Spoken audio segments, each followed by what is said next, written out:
الحمد لله رب العالمين والصلاة والسلام على خاتم النبيين وعلى آله الطيبين وأصحابه المهديين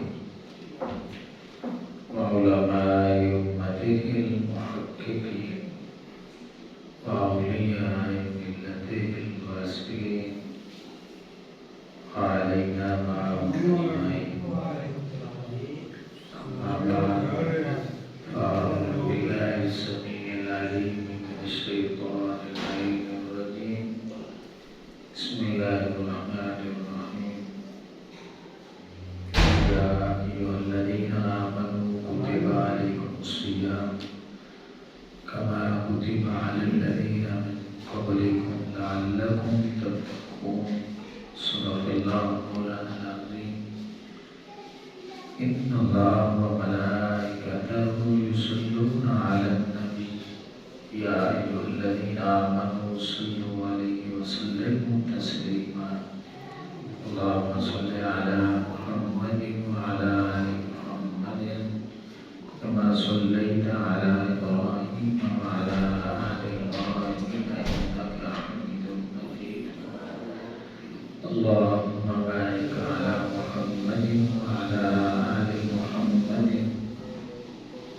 كما باركت على إبراهيم وعلى آل إبراهيم إنك حميد مجيد. الصلاة والسلام عليك يا سيدي يا رسول الله وعلى آلك وصحبك يا حبيب الله. الصلاة والسلام عليك يا نبي الله وعلى آلك وصحبك يا رحمة للعالمين. رب اشرح لي صدري ويسر لي أمري واحلل عقدة من لساني يفقهوا قولي. اللهم نور قلوبنا بالقرآن وزين أخلاقنا بالقرآن ونجنا من النار بالقرآن وأدخلنا في الجنة بالقرآن.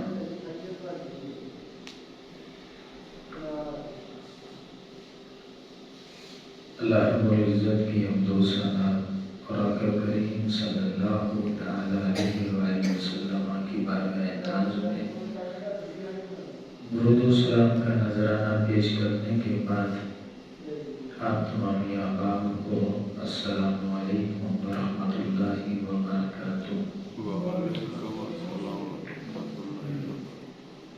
رمضان المبارک اپنی تمام تر برکتوں اور رحمتوں کے ساتھ رواں دواں ہے.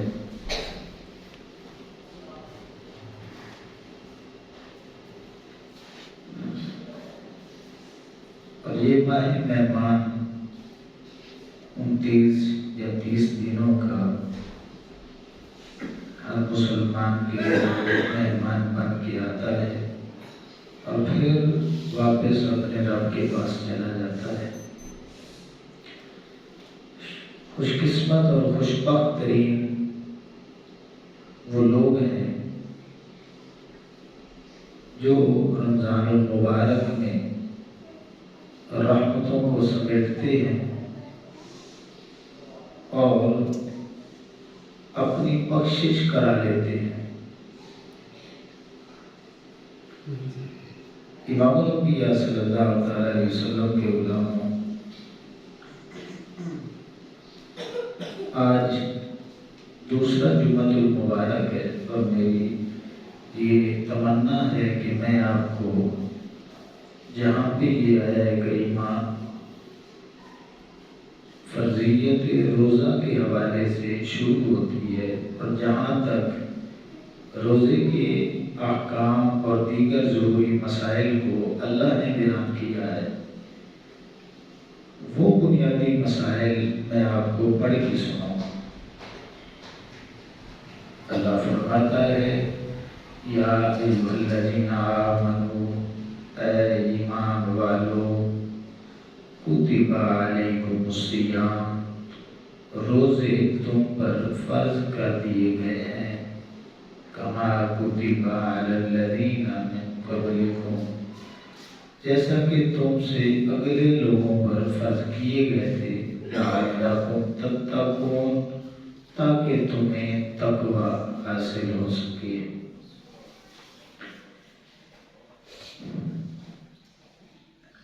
آپ کو معلوم ہے کہ جتنی بھی کتابیں ہیں، توریت، زبور اور انجیل دیگر انبیاء کرام پہ نازل ہوئی، اللہ رب العزت نے جب ایمان والوں کو مخاطب کیا، ان کتابوں میں جب ایمان والوں کے ساتھ اللہ رب العزت نے مخاطبت کی تو آپ کو پتہ ہے کہ انداز کیا ہوتا تھا؟ مفسرین نے لکھا ہے کہ اللہ رب العزت فرماتا تھا، یا ایھا المساکین، اے مسکینوں۔ اب مسکین کا جب پنجابی میں ترجمہ کریں گے تو اس کا ترجمہ بنتا ہے ماڑے، کمزور،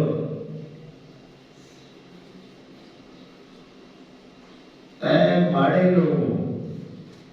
لیکن جب باری آقا کریم صلی اللہ علیہ وسلم کی آئی تو جو کلمہ پڑھنے والے تھے پورا قرآن پڑھ کے دیکھیں، اللہ رب العزت نے ایک بار بھی یا ایھا المساکین نہیں کہا کہ اے ماڑو، اے کمزورو۔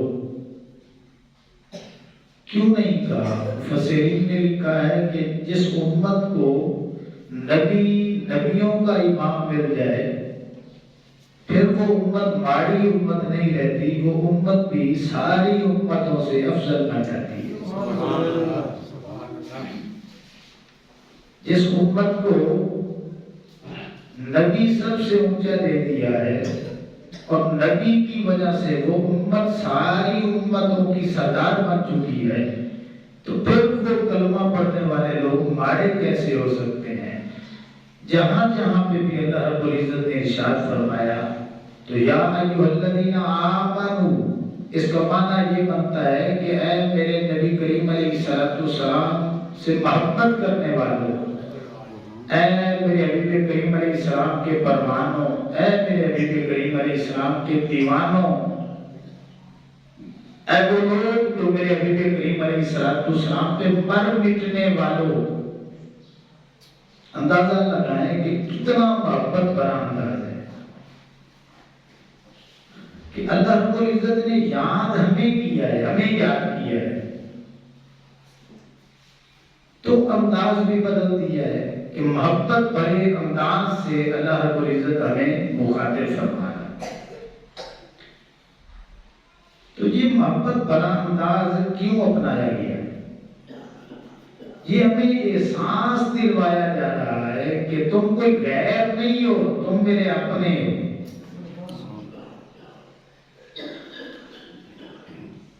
جس طرح ماں یا باپ اپنے بچے کو لاڈ میں پکارتے ہیں اور بلاتے ہیں، نام کوئی اور ہوتا ہے لیکن ایک نیک نام رکھتے ہیں، چھوٹا نام رکھتے ہیں، کوئی مٹھو کہہ دیتا ہے، کوئی پپلو کہہ دیتا ہے، تو وہ بلاتے ہیں تو ماں سے باپ سے پوچھیں بھئی کیوں بلا رہے ہو؟ اور نام تو اس کا کوئی اور ہے، تو وہ ماں بھی کہتی ہے، باپ بھی کہتا ہے کہ یہ ہماری اولاد ہے اور ہم اپنی اولاد سے بڑی محبت کرتے ہیں۔ یہ جو نام اوریجنل نام ہے اسے چھوڑ کے ہم چھوٹے نام سے بلا رہے ہیں نا، اس سے ہم اپنی محبت کا اظہار کر رہے ہیں۔ تو میرا نام، آپ کا نام تو کوئی اور نام ہے، میرا نام بھی کوئی اور نام ہے، ہر کسی کے الگ نام ہے، لیکن اللہ رب العزت نے فرمایا کہ یا ایھا الذین آمنوا، اے وہ لوگوں جو صرف میرے حبیب کریم علیہ السلام سے ہی محبت نہیں کرتے بلکہ والذین آمنوا اشد حبا للہ، میرے حبیب کریم علیہ السلام کا کلمہ پڑھنے کے بعد ساری کائنات گویا اللہ رب العزت اہل ایمان سے اپنے تعلق کا، اپنی محبت کا وہ بھی اظہار فرمایا۔ کتب علیکم الصیام، روزے تم پر فرض کر دیے گئے۔ اب یہ بظاہر بات بڑی سخت تھی، تو اللہ رب العزت نے لہجہ بھی محبت پر اختیار کیا تاکہ محبت بھرے انداز میں ان کو یہ بات بتائی جائے۔ اب ہر شخص کو پتا ہے کہ روزے میں کیا ہوتا ہے، بھوکا رہنا ہے، پیاسا رہنا ہے، دیگر نفسانی خواہشات سے بچنا ہے، گناہوں سے اپنے آپ کو بچانا ہے، نیکیوں کی طرف رغبت اختیار کرنی ہے، فرائض کی پابندی کرنی ہے، سنتوں پر عمل کرنا ہے، نوافل کی ادائیگی کرنی ہے، نیکی کو عام کرنا ہے، برائی سے بچنا بھی ہے، بچانا بھی ہے۔ تو بھوکا پیاسا رہنا ہے، تو اللہ فرماتا ہے کہ مجھ سے پیار کرنے والوں، میرے حبیب کریم علیہ السلام سے پیار کرنے والوں، اگر تم سمجھتے ہو بالفرض بھوکا رہنا، پیاسا رہنا کوئی مصیبت ہے، کوئی پریشانی ہے، کوئی تکلیف ہے، کوئی امتحان ہے، تو کما کتب علی الذین من قبلکم، یہ روزے میں نے اگلے لوگوں پر بھی فرض کیے تھے تاکہ تمہارا بوجھ ہلکا ہو سکے، کہ اگر تم امتحان سمجھتے ہو تو یہ امتحان میں نے اگلے لوگوں سے بھی لیا ہے، اگر تم تکلیف سمجھتے ہو تو یہ تکلیف میں نے اگلوں کو بھی دی ہے تاکہ تمہارا بوجھ ہلکا ہو جائے۔ وہ کیسے کہ یہ زلزلے آتے ہیں نا، زلزلے سیلاب بھی آتے ہیں، جیسا یہ حالیہ سیلاب گزرا ہے، تو بستیوں کی بستیاں، شہروں کے شہر وہ غرق ہو جاتے ہیں۔ تو جب ایک بندے کو پتا چلتا ہے نا کہ صرف میں ہی سیلاب کا شکار نہیں ہوا، ساری دنیا شکار ہوئی ہے، تو اس کا بوجھ ہلکا ہو جاتا ہے، بھئی برابر کے شریک ہے، ٹھیک ہے نا۔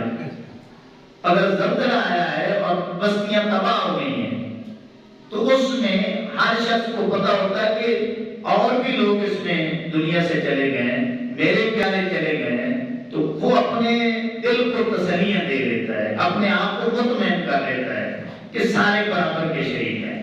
تو اللہ رب العزت نے دو تسلیاں دی، روزے کی فرضیت کو درمیان میں رکھا، پہلے ایمان والوں کہہ کر محبت بھرا لہجہ اختیار کر کے ایک تسلی دے دی، پھر عقلوں کا حوالہ دے کے یہ تسلی دے دی کہ پریشانی نہ لو، اگر تم سمجھتے ہو کہ بھوکا رہنا، پیاسا رہنا یہ تکلیف دہ کام ہے، تو یہ تکلیف، یہ آزمائش میں نے عقلوں سے بھی امتحان لیا ہے، تکلیف عقلوں کو بھی دی ہے، کیونکہ تم میرے اپنے ہو، تمہیں مثال سے سمجھا رہا ہوں تاکہ تمہارا بوجھ ہلکا ہو جائے۔ اندازہ لگائیں یار، اللہ رب العزت ایمان والوں سے محبت بھرے انداز میں اور پھر حوالہ دے کے ہمیں تسلیاں دے رہا ہے کہ گھبرانا نہیں ہے، پریشان نہیں ہونا، یہ امتحان میں نے اگلوں سے بھی لیا۔ اور پھر جب ہم قرآن مجید کا مطالعہ کرتے ہیں تو اللہ رب العزت نے فرمایا کہ جو بھی کلمہ پڑھتا ہے نا، کلمہ پڑھتا ہے تو ہم اس سے امتحان ضرور لیتے ہیں۔ یہ نہیں ہو سکتا کہ وہ کلمہ پڑھے اور پھر میں اس سے امتحان نہ لوں۔ احسب الناس ان یترکوا ان یقولوا آمنا وهم لا یفتنون۔ اللہ فرماتا ہے کہ میں نے امتحان ضرور لینا ہے، اور دنیا کا بھی یہ اصول ہے، قانون ہے کہ کوئی بھی شخص آگے ترقی نہیں کر سکتا جب تک کہ وہ امتحان نہ دے دے۔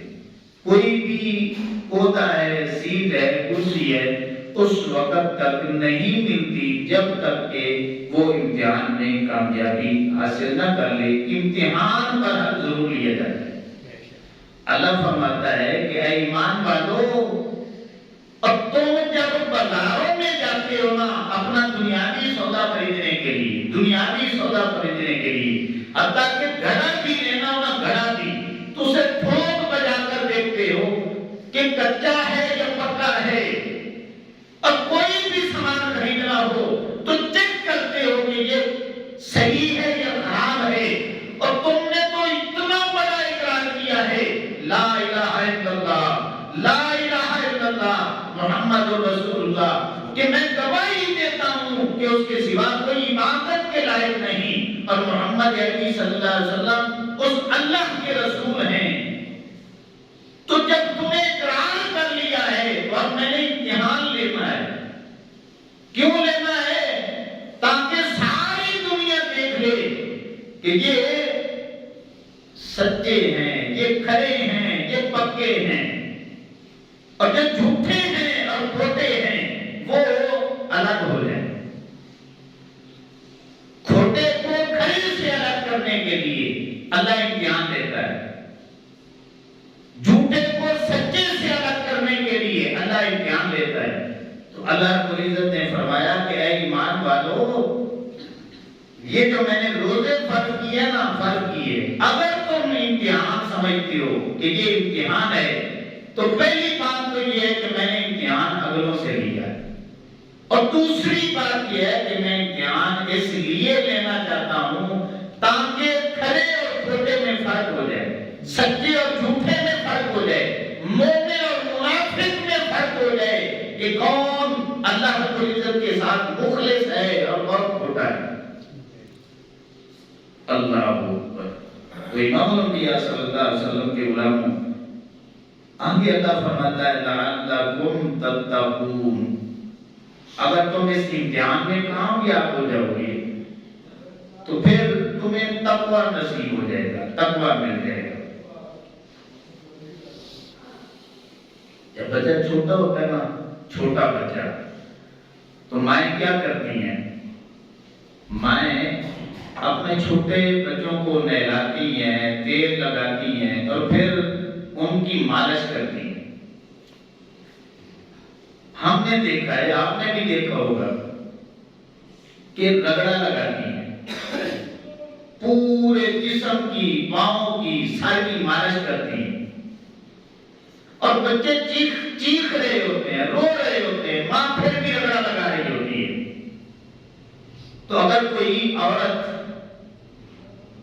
پاس سے گزرے اور اس کو کہے کہ یہ تیرا بیٹا ہے، تیری بیٹی ہے، اور تو اتنا ظلم کر رہی ہے بیٹے کہ رگڑا لگا رہی ہے اور بچہ چیخ رہا ہے، چڑھا رہا ہے، تو تجھے محبت نہیں ہے اپنے بچے سے؟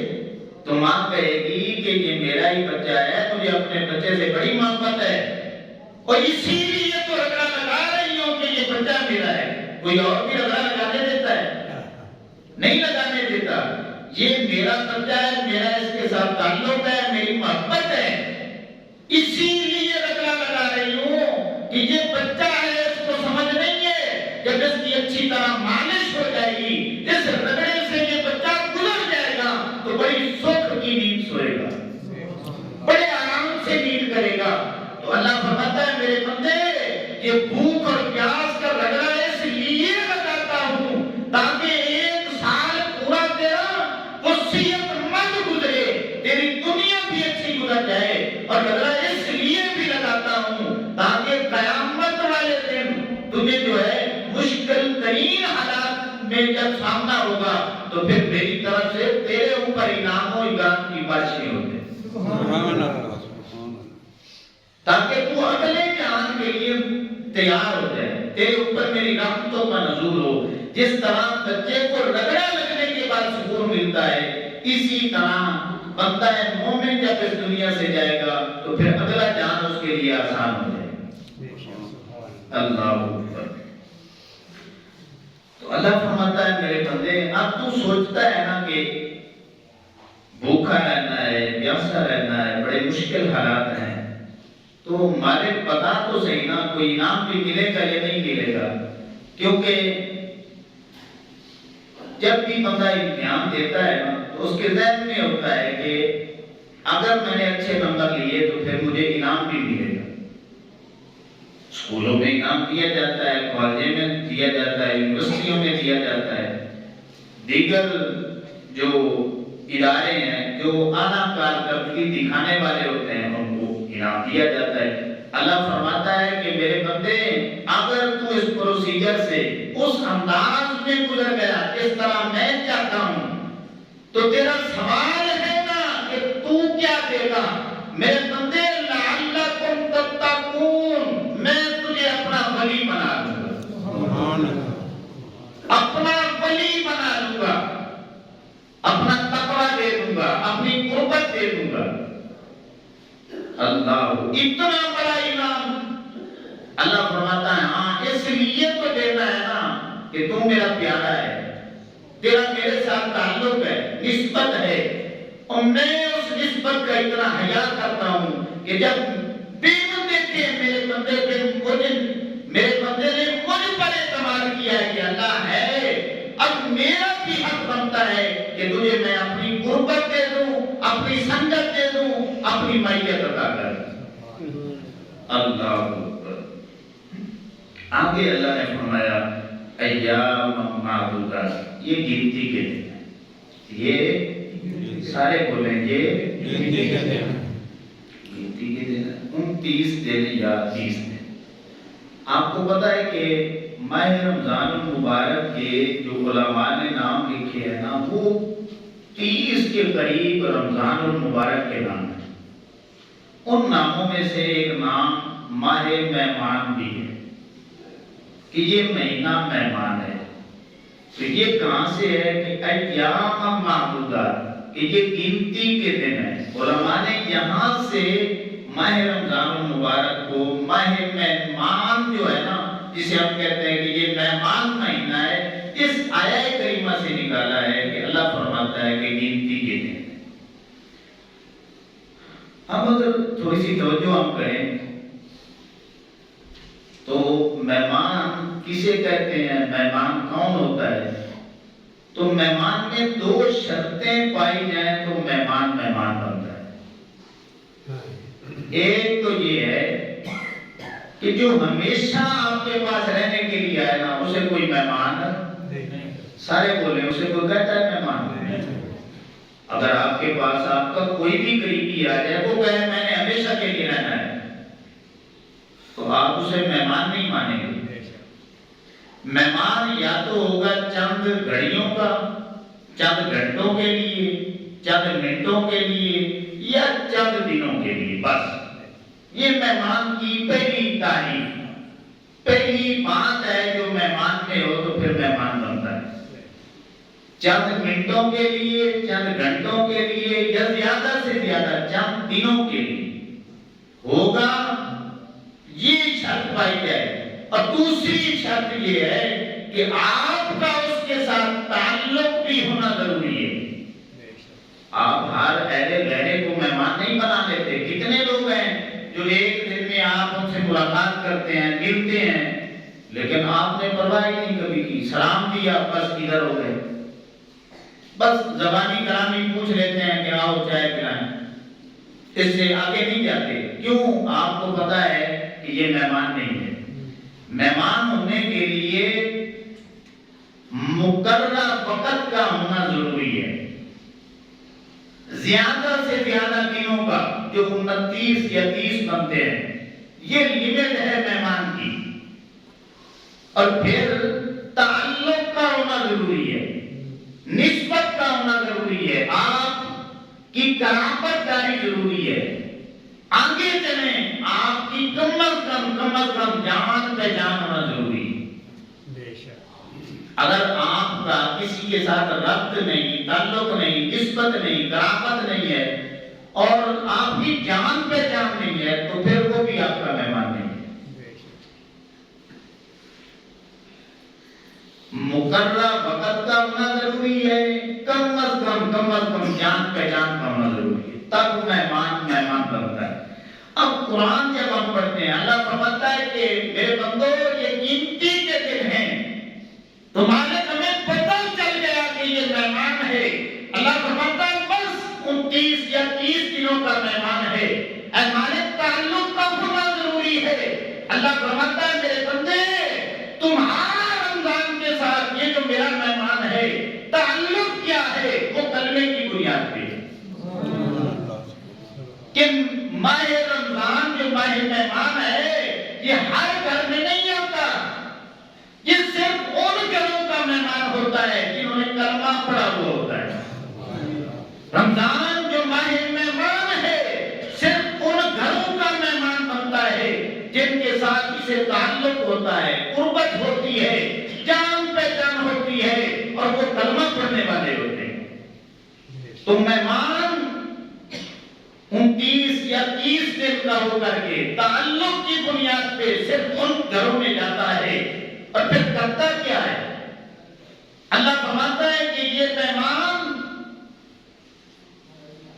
میرا تمہاری طرف آتا ہے اور پھر تمہیں پاک کرتا ہے، صاف کرتا ہے، تمہیں طہارت عطا کرتا ہے، تمہیں نور عطا کرتا ہے۔ تمہارے عقیدے میں جہاں پہ خرابی آ چکی ہوتی ہے سال گزرنے کے بعد، توحید کے حوالے سے کہ اللہ دیکھ رہا ہے، جب اس عقیدے پہ تھوڑی سی کمزوری آنے لگتی ہے نا، مادیت کا غلبہ آنے لگتا ہے، دنیا کی محبت کی وجہ سے تھوڑا سا بندہ اس سے دور ہونا لگتا ہے، اللہ فرماتا ہے یہ مہمان بھیج دیتا ہوں، یہ جو گرد و غبار اس عقیدے پہ پڑنے لگتی ہوتی ہے کہ اب تھوڑی سی کمزوری بندہ مومن دکھانے لگتا ہے، اللہ فرماتا ہے یہ مہمان اس مومن بندے کے گھر میں وہ جو کمزور ہونے والا تعلق ہوتا ہے نا اس کو پھر مجھ سے مضبوط کر دیتا ہے۔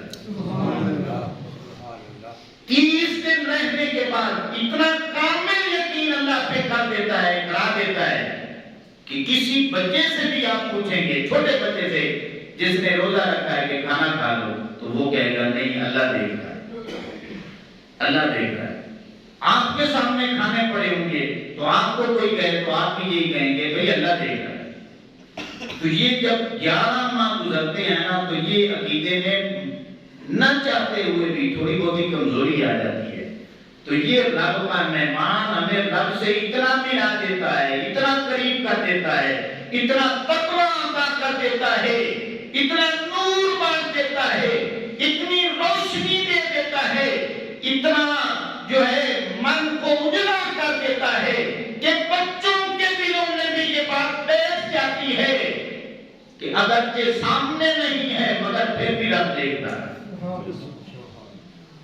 تو یہ نور اللہ کا مہمان بانٹنے کے لیے آتا ہے، بندوں کو رب سے ملانے کے لیے آتا ہے، بندوں کو اللہ کا ولی بنانے کے لیے آتا ہے، اللہ کی قربت عطا کرنے کے لیے یہ مہینہ آتا ہے۔ امام الانبیاء صلی اللہ علیہ وسلم کے غلام، اب یہ بات توجہ طلب ہے،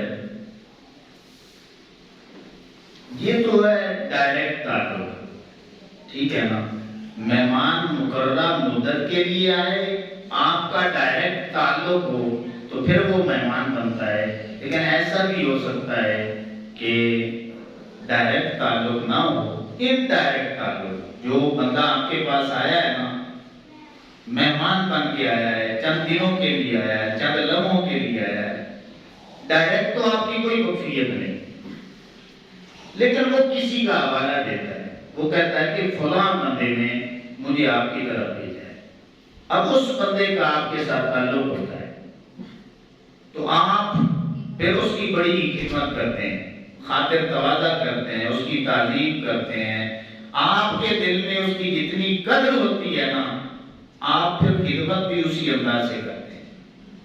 ایمان سے بتائیں، ایمان سے بتائیں، جب ہمیں یہ پتہ ہے کہ رمضان ماہ مہمان یہ اللہ کا مہمان ہے، تو اللہ رب العزت کی ذات سے جب بڑی ذات ہی کوئی نہیں ہے، تو جب اس ذات سے بڑی ذات کوئی نہیں ہے تو پھر اللہ کے مہمان سے بڑا کوئی مہمان ہی کوئی نہیں ہے۔ تو اللہ فرماتا ہے میرے بندو جب تم نے یہ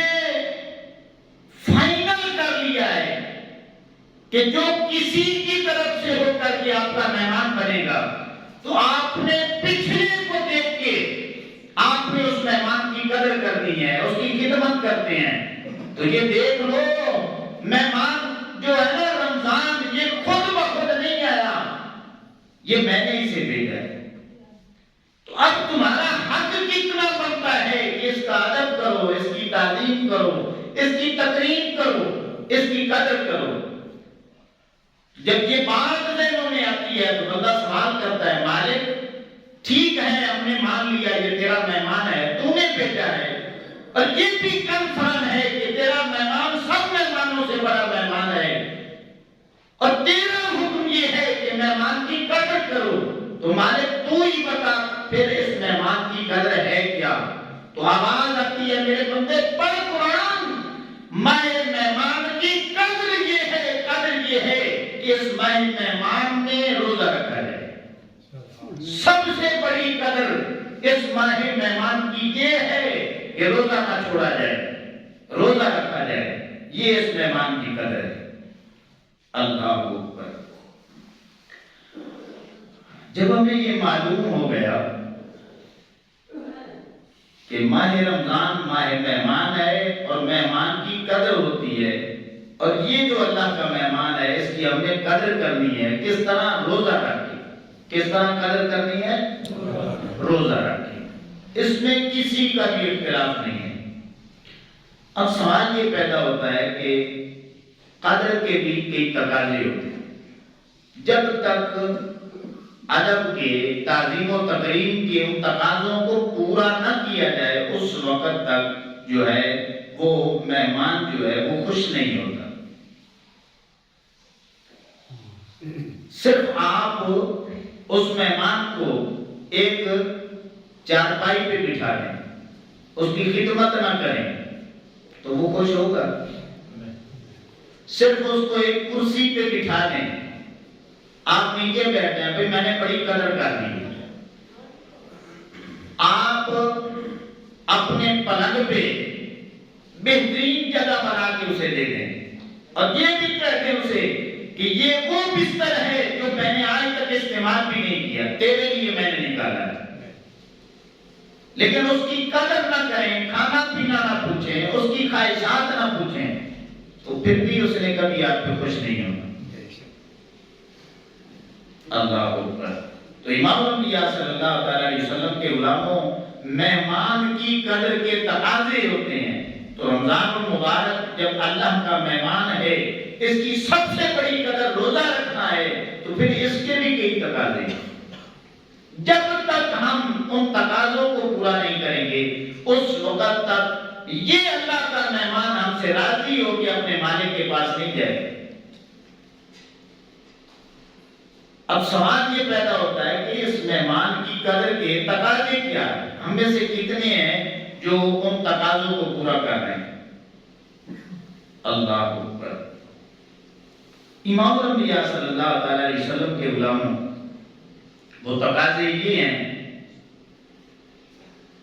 کہ جن کاموں کے کرنے کا اللہ رب العزت نے حکم دیا ہے، روزہ رکھ کے بس وہی کام کرنا، اور جن کاموں سے اللہ اور اس کے رسول صلی اللہ علیہ وسلم نے منع کیا ہے ان کاموں سے رک جانا، یہ اس قدر کی تقاضے بنتے ہیں۔ اس ماہ مہمان کی قدر کے یہ تقاضے بنتے ہیں۔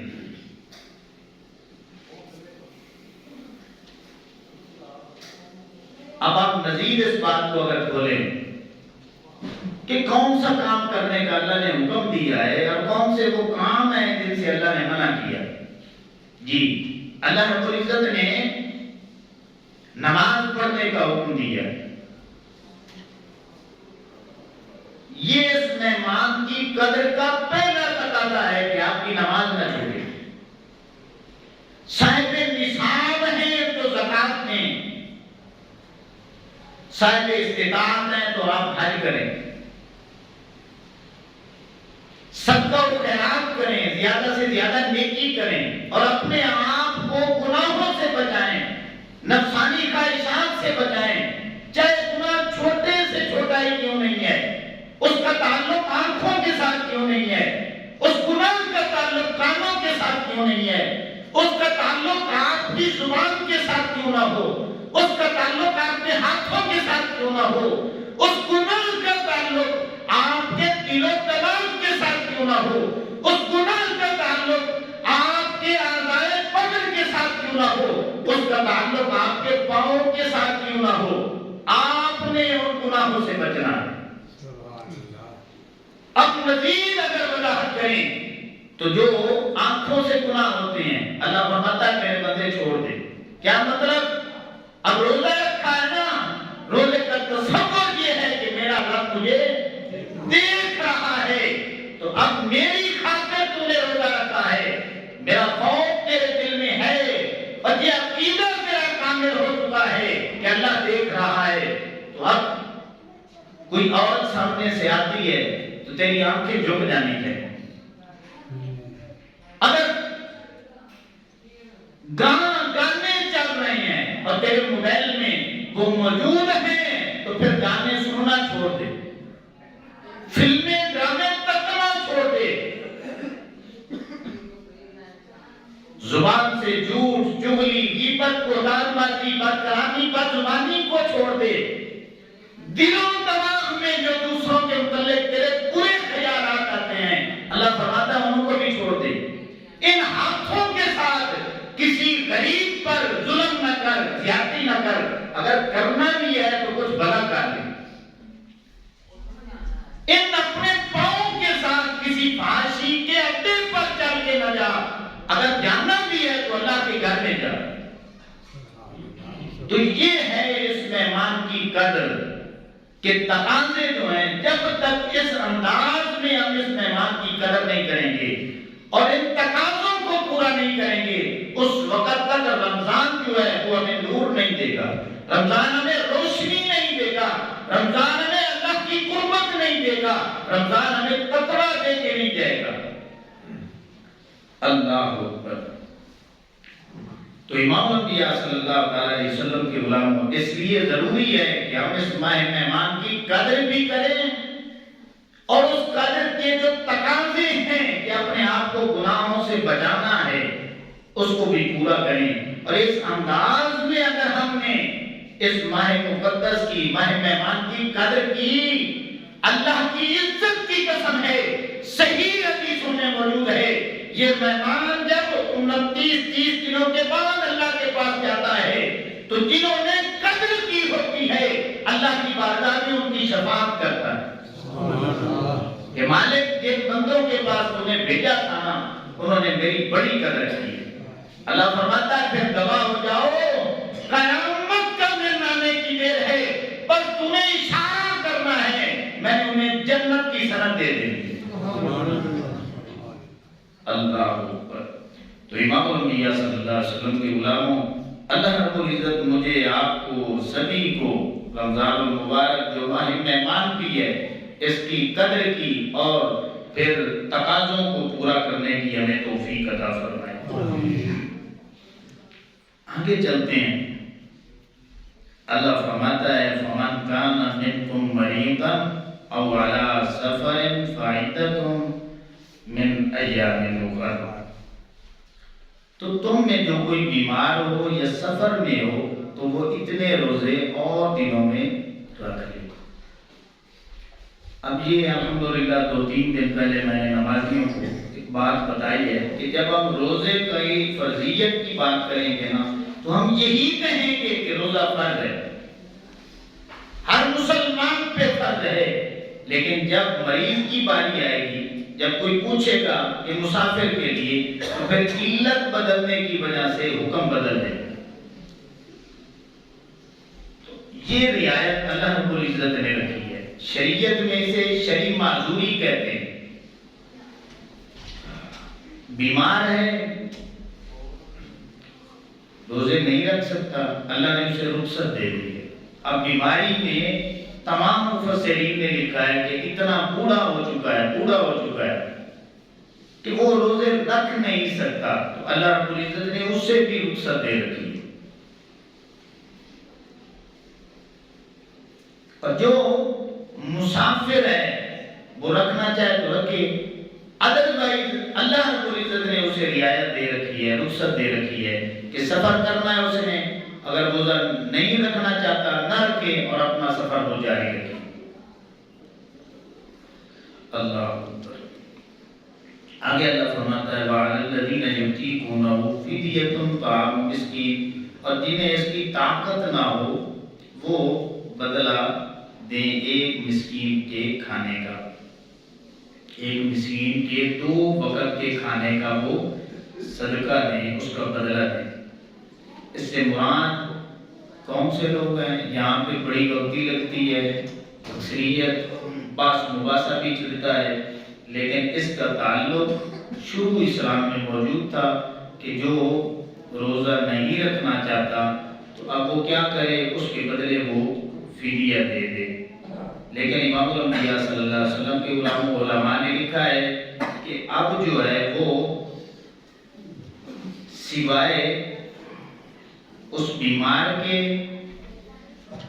یا اس بوڑھے شخص کے جو رکھنے کی طاقت نہیں رکھتا، روزے رکھنے کی طاقت نہیں رکھتا، وہ اس کے بدلے میں اگر وہ مسکین کو کھانا کھلانا چاہیں تو یہ رعایت بھی ان لوگوں کو ہے۔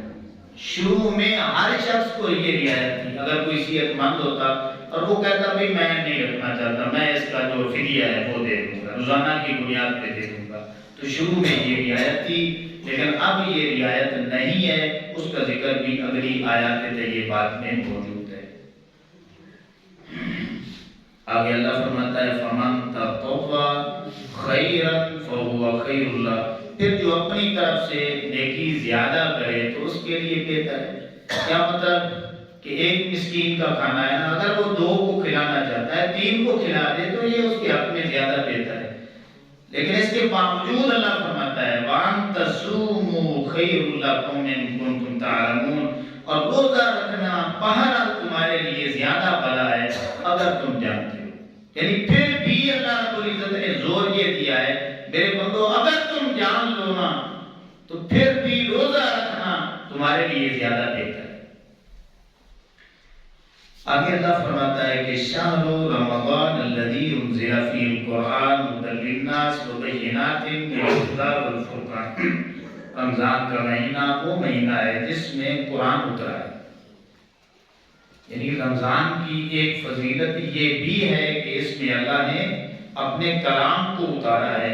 اللہ فرماتا ہے کہ لوگوں کے لیے اس میں ہدایت ہے قرآن میں، اور رہنمائی بھی ہے اور فرقان ہے۔ کیا مطلب؟ روشن دلائل موجود ہے اس میں۔ فَمَن شَهِدَ مِنْكُمُ الشَّهْرَ فَلْيَصُمْ، تو تم میں جو کوئی بھی یہ مہینہ پائے تو ضرور بالضرور اس مہینے کے روزے رکھے۔ کتنا زور دیا جائے۔ آگے پھر کوئی اللہ رب العزت نے اس بات کو دہرایا کہ وَمَن كَانَ مَرِيضًا أَوْ عَلَى سَفَرٍ فَعِدَّةٌ مِّنْ أَيَّامٍ أُخَرَ، اور جو بیمار ہو یا سفر میں ہو تو اتنے روزے اور دنوں میں رکھے۔ یرید اللہ بکم اليسر ولا یرید بکم العسر، اللہ رب العزت تم پر آسانی چاہتا ہے، تم پر دشواری نہیں چاہتا۔ تم یہ سمجھتے ہو نا بھوکا رہیں گے پیاسا رہیں گے تو یہ شاید کوئی دشواری ہے، مشقت کا کام ہے، تو اللہ فرماتا نہیں، یہ میں نے تمہیں سوکھا رکھنے کے لیے روزے فرض کیے، اوکھا کرنے کے لیے روزے فرض نہیں کیے۔ اب میں آپ کو ایک مثال دوں گا کہ اللہ رب العزت نے بظاہر ہمیں یہ بات نظر آتی ہے بھوکا رہنا ہے پیاسا رہنا ہے مشقت کا کام ہے، لیکن اللہ فرماتا ہے کہ روزے رکھوا کے میں تمہیں اوکھا نہیں کرنا چاہتا۔ اے مالک، ہم انسان ہیں، ناقص عقل سے سوچتے ہیں، بظاہر ہم تو تکلیف ہے مشقت ہے۔ اللہ فرماتا ہے میرے بندو میں نے دنیا میں جتنی بھی تمہاری باتیں ہیں کوئی نہ کوئی کہیں پہ میں نے مثال رکھ دی۔ اب یہ جو فیکٹریاں ہیں، یہ جو شوگر ملیں ہیں، جن کا یہ تجربہ ہوگا، وزٹ کیا ہوگا یا مزدوری کی ہوگی، ان کو پتا ہوگا کہ یہ صرف 4 ماہ چلتی ہیں، 4 ماہ۔ شوگر ملیں، گنے کی جو ملیں ہیں نا، یہ صرف 4 ماہ چلتی ہیں، 4.5 ماہ چلتی ہیں۔ اب 4 ماہ چلنے کے بعد 8 ماہ صفائی آپ پتہ کر لیں، مجھے پتا ہے 4 ماہ چلتی ہیں، 8 ماہ پھر ان کی صفائی ہوتی رہتی ہے۔ اب ان سے جا کے پوچھیں کہ یار 6 ماہ چلتی، 6 ماہ صفائی ہوتی، لیکن آپ 3 ماہ 3.5 ماہ زیادہ سے زیادہ 4 ماہ چلاتے ہو، پورا صفائی کرتے ہو، پورا سال بقیہ جو ہے وہ صفائی ہوتی رہتی ہے، تو کیوں کرتے ہو؟ تو وہ یہ کہتے ہیں کہ جو نیکسٹ سال آئے گا نا، ہم اس کی تیاری کرتے ہیں تاکہ مشینیں اچھے انداز میں چل سکیں۔ امام الانبیاء صلی اللہ علیہ وسلم کے غلاموں، اللہ یہ بتانا چاہتا ہے میرے بندوں، بظاہر مشقت نظر آتی ہے، اب 1 ماہ اگر تم نے اپنے معدے کو رس دے دی، سکون دے دیا، یہ مشینری ہے جو میں نے تمہارے اندر فٹ کی ہے، 1 ماہ رس کے بعد 11 ماہ رات میں کھاتے رہے گے تو یہ مشین پھر چلتی رہے گی، یہ کام کرتی رہے گی۔ کیا مطلب؟ پھر تمہیں سیجت عطا کروں گا، اور اگر تم نے یہ مہینہ بھی مشین کو بیوی رکھا، چلاتے رہے، تو اب تمہیں اپنی سیجت کا اتنا ہوش نہیں ہے، اپنی سیجت کا اتنا خیال ہے، لیکن تم میرے بندے ہو نا، میں تم سے پیار کرتا ہوں، اسی لیے تو یہ کہتا ہوں میرے بندوں روزہ رکھ لو، 1 ماہ اوکے ہو لو، 11 ماہ پھر موجے کرتے رہنا، 11 ماہ پھر موجے کرتے رہنا، اور تمہیں اتنی اپنی صحت کا خیال نہیں ہے، لیکن جب سے کلمہ پڑھا نا، مجھے تم سے پیار ہے میرے بندوں، میں یہ چاہتا ہوں کہ اب تمہارے 11 ماہ جو گزرے نا وہ صحت مندی میں گزرے۔ اللہ آگے چلے، اللہ فرماتا ہے وَلِتُكْمِلُوا الْعِدَّةَ وَلِتُكَبِّرُوا اللَّهَ عَلَىٰ مَا هَدَاكُمْ وَلَعَلَّكُمْ تَشْكُرُونَ۔ یہ اس لیے ہے کہ یار صرف تم گنتی پوری کرو اور اللہ کی بڑائی بولو اس پر کہ اس نے تمہیں ہدایت دی ہے، شکر کرو کہ اس نے تمہیں مسلمان بنایا ہے، کلمہ پڑھنے کی توفیق دی ہے۔ تو اس کا مطلب کیا ہے کہ یہ جو میں نے پیچھے آپ کے سامنے باتیں رکھی کہ اللہ رب العزت اس کے ذریعے بندے کو صحت دینا چاہتا ہے، جو روزے رکھے گا اس کو صحت ملے گی، اور روزے بس وہی رکھے گا جس نے کلمہ پڑھا ہے۔ تو اللہ فرماتا ہے میرے بندو اس پر شکر ادا کرو کہ یار اتنی بڑی میں نے تمہیں نعمت دے دی ہے، لعلکم تشکرون، اور تمہیں تو میرا شکر گزار ہونا چاہیے۔ اور جس ڈاکٹر سے دوائی لینے جاتے ہو وہ ایسی دوائی دے دے کہ تمہاری مرض ختم ہو جائے، تم ساری زندگی اس کے چرچے کرتے ہو، دنیا کو بتاتے ہو بڑا قابل ڈاکٹر ہے میرے بندو، اور تمہیں 11 ماہ جو میں صحت دینا چاہتا ہوں، 1 مہینہ روزے رکھوا کے اگر تم جان لو تو پھر میرے چرچے کرو کہ مالک نے ہم پہ دشواری نہیں کی، مہربانی کی، اس نے کرم نوازی کی ہے جو ہم پہ روزے فرض کی۔ اللہ اکبر۔ آگے اللہ فرماتا ہے وَإِذَا سَأَلَكَ عِبَادِي عَنِّي فَإِنِّي قَرِيبٌ۔ اے محبوب کریم علیہ السلام، جب آپ سے میرے بندے میرے متعلق پوچھتے ہیں تو آپ انہیں بتلا دیجئے کہ میں ان کے نزدیک ہوں، اجیب دعوت الداعی اذا دعان، اور دعا قبول کرتا ہوں جب میرے بندے مجھے پکاریں۔ فَلْيَسْتَجِيبُوا لِي وَلْيُؤْمِنُوا بِي لَعَلَّهُمْ يَرْشُدُونَ، اور انہیں چاہیے کہ میرا حکم مانیں اور مجھ پر ایمان رکھیں، میرے حکم کو ماننا ہے، اس میں آپ کا فائدہ ہے۔ اللہ فرماتا ہے مجھ پر کام میں ایمان رکھیں اور لعلہم یرشدون، یہی جو رستہ ہے ہدایت والا رستہ ہے۔ آگے 2-4 باتیں سن لیں۔ اللہ فرماتا ہے وَحِلَّ لَكُمْ لَيْلَةُ الصِّيَامِ الرَّفَثُ إِلَىٰ نِسَائِكُمْ، روزوں کی راتوں میں اپنی بیویوں کے پاس جانا تمہارے لیے حلال کر دیا۔ شروع اسلام میں آپ کو پتا ہے کہ رمضان المبارک میں مباشرت، مجامعت، اس کی حرمت تھی۔ 1 ماہ کے لیے اپنی بیویوں سے علیحدگی کا حکم تھا۔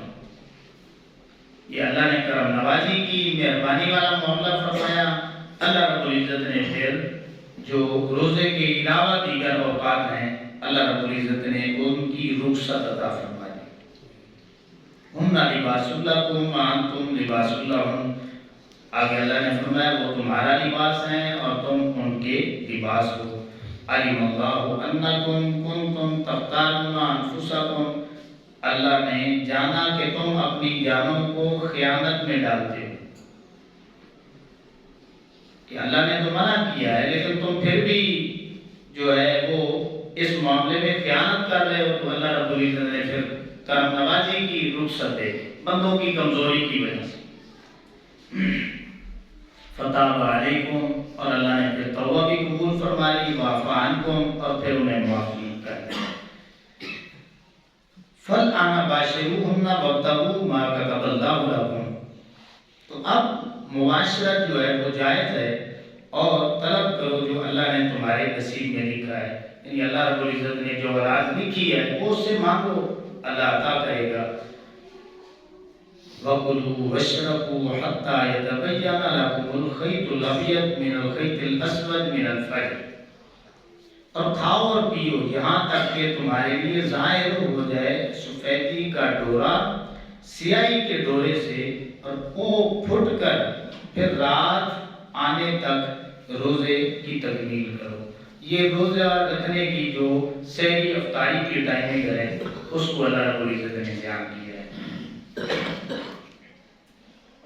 وَلَا تُبَاشِرُوهُنَّ وَأَنْتُمْ عَاكِفُونَ فِي الْمَسَاجِدِ، اور عورتوں کو ہاتھ بھی نہ لگاؤ جب تم مسجدوں میں اعتکاف سے، اعتکاف میں بنا، یہ آگے اعتکاف بھی ہوگا نا، ایک ماہ کا اعتکاف آقا اسلام نے ایک بار کیا، دو یہ عشروں کا یعنی 20 روزوں کا اعتکاف بھی سنت ہے، اور پھر آخری جو 10 دن ہے اس کا بھی سنت اعتکاف ہے۔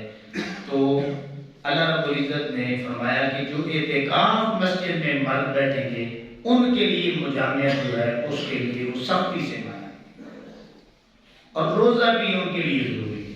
جو اعتکاف کریں گے وہ روزہ نہیں چھوڑ سکتے، جو اعتکاف کریں گے وہ مباشرت بھی نہیں کریں گے، مسجدوں میں مردوں کا بیٹھنا ضروری ہے۔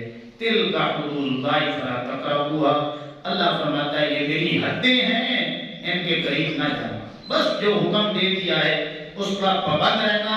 كَذَلِكَ يُبَيِّنُ اللَّهُ آيَاتِهِ لِلنَّاسِ لَعَلَّهُمْ يَتَّقُونَ، اللہ یوں ہی بیان کرتا ہے، کھول کھول کے بیان کرتا ہے لوگوں سے اپنی آیات کو کہ کہیں تمہیں تقوی نصیب ہو جائے۔